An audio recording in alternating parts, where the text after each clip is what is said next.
Ito po yung aerial view nung almost 9,000, 8,000 mahigit dito sa bayan ng Moncada, Tarlac. So, napakaganda, napakaluwang po ng frontage kung makikita po ninyo along Barangay Road, or meron din siyang irrigation. So, napakalapad ng frontage mga sir, mga madam.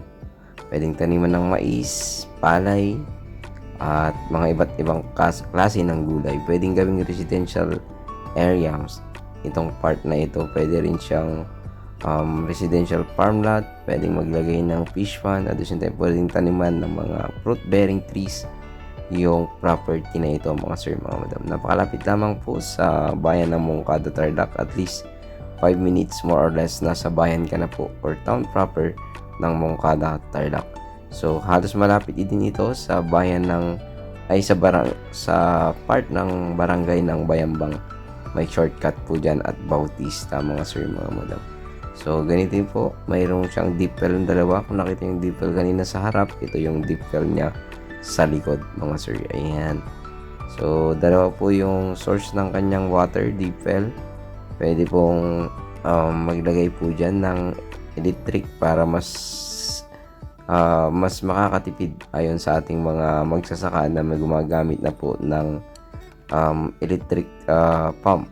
So nakakatipid daw kasi buwan-buwan mo lang siya babayaran, hindi katulad sa diesel or gasolina ay kada bili mo ay kailangan mong bayaran. So ito ay pwede mong parang mautang ng 1 month, kumbaga yung yung electric, yung babayaran mo sa electricity. So ayan po yung kanyang property dito sa likod. Ganyan naman po siya. Kitang-kita nyo po yung kabahayan po dyan sa harap ng property.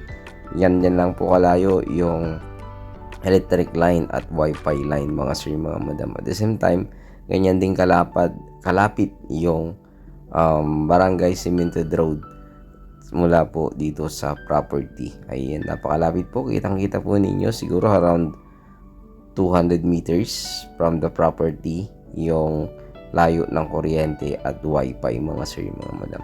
So paglabas mo po dyan sa barangay road na yan, meron din pong mga CCTV na nakalagay po dyan sa barangay po na ito ng bayan ng Moncada, Tarlac.